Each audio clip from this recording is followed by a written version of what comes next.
Hello everyone, welcome to another installation of Phonetics 2. This is going to, we're only going to have a few more of these, and this one will be concerned about something we haven't seen yet about secondary stress. So you're of course aware of what usually happens with secondary stress. Secondary stress, first of all, only occurs when there are, up until now, we've only seen secondary stress when we have two syllables before primary stress. For example, I'm looking, by the way, on page 40 of our brochure. This is an explanation of the part 6 on page 40, where we have placing secondary stress. You'll notice, for example, there is the word excavation. We can see this word. You'll be able to find it yourself. It's probably easier for you to see. Excavation. So in the word excavation, we'll notice that A receives primary stress. Right? I could write a 1 over it, if you prefer. So that means the final syllable un will not be stressed. And we notice that in excavation, in this word, let's see how I can show this. Yes, in excavation here, I've written 2 boxes over the first 2 syllables. Notice that, so we have 2 syllables before primary stress, excavation, right? So as what we know already is that we cannot, this is a review of the rules that we're already familiar with. We cannot begin any word with 2 non-stressed syllables. There is no word in English that begins this way. So this means, and also that we cannot have 2 primary stresses, right?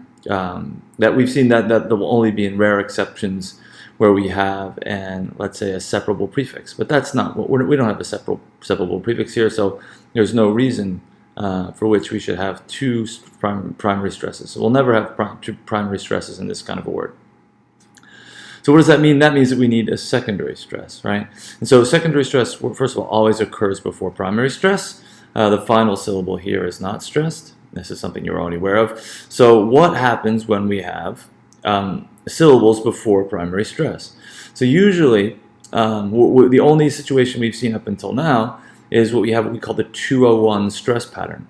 And this occurs when the primary stress, here we have H, occurs on the 3rd syllable. Right, this happens on the 3rd syllable. And since we cannot have 2 non-stressed syllables before it, we need secondary stress. Now the secondary stress will not occur immediately before it, because if we remember, that's a very unnatural kind of a rhythm in English, to have 2 adjacent stressed syllables. And it would sound weird, right? If to say excavation, to have 2 successive stresses like that, it just doesn't. That's not the rhythm of English. And when we looked at poetry, we talked about this sort of standard stress pattern in English, of the tendency of English to go, the alternating stress pattern, to go from stress, not stress, stress, not stress. And then we looked at poetry and we said, on either side the rivers lie. This kind of thing. We can hear this pa-pa, pa-pa, pa-pa. And that is sort of an illustration of this tendency to avoid stress that occurs right after each other. So because of that, the secondary stress will end up occurring on this first syllable. So we'll have 201. Excavation, you can hear and of course this means that this X, this first syllable, will have a short value. If you remember, short values are stressed, right? X. The second syllable is not stressed, exca, and that'll be a schwa. And the stressed syllable will have the long value there, right? A. So excavation. I'm kind of writing it as best I can. Excavation. X. That X, that's a secondary stress. This is not, exca, that's a schwa because it's not stressed. And then the A, that is also going to have a full value because it's primary stress. So this we've already known. So we basically know what to do when we have primary stress on the first syllable. There's no secondary stress. If it's on the second syllable, there's no secondary stress. If I say banana or banana, it depends if you want to say it in the British or American accent. There's only going to be 1 non-stressed syllable before banana or Anna, right? So that'll be 010, right? We're not going to have any secondary stress. So we see what happens when we have primary stress on, let's say, the first, second, or third syllable. But it can also occur in longer words. We can have the case where primary stress might occur in the fourth or the fifth syllable, right? So it might not be so obvious what to do with secondary stress, because we're going to need secondary stress, right?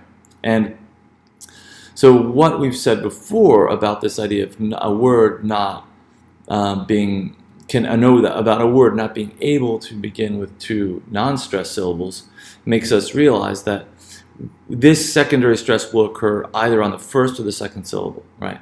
And here it's less obvious because we don't have this idea of this 201 pattern that we have. So we have to look for something else. So this is a lot like the other aspects we've seen on the same page 40 with derived adjectives and itive or the adjectival endings. In these examples, we've seen that we have to look at parts of the word to sort of determine where to put stress, and so we have to look sort of within the word. I call that morphology. And the same thing kind of happens here. What we need to do is we need to say is, if we have a really long word, that means the way we get really long words in English, they're going to derive from shorter words. We sort of piece them together. That's what we call it. That's sort of the structure of the word. It's really hard to think of a really long word that isn't made up of by adding on prefixes and suffixes. That's the way that these kind of long words are made in English. So what that means we can do is we can usually find the word that it comes from, right?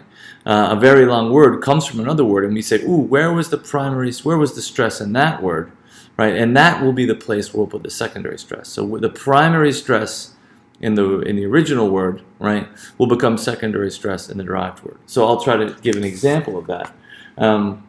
That will be, we could use the best, I think the most obvious. We'll look at the next example we have here will be with digest. So if we have a word, we could look at the pair. Maybe instead of starting with digest, we'll start with the word it derives from. Let's say we have a word digestibility. Okay, so we have.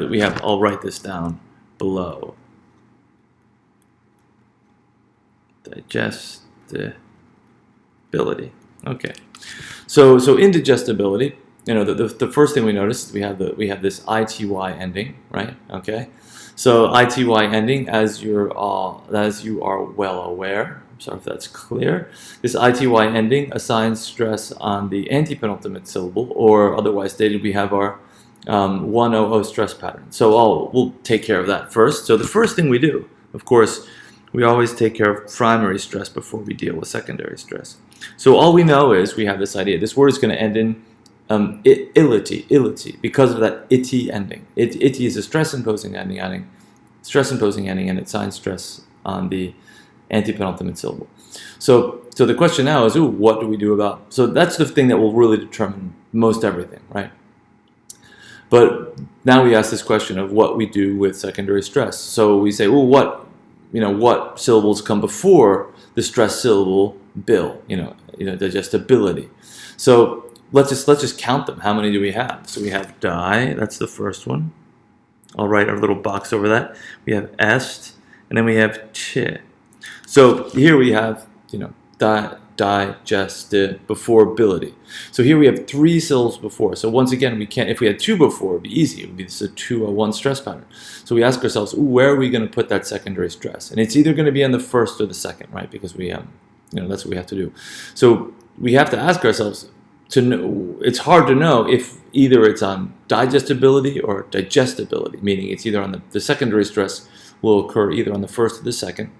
And what we do is we say, what does digestibility derive from? And we say, of course, we look at digestibility and we say, right, digest, right? So if we look at digest,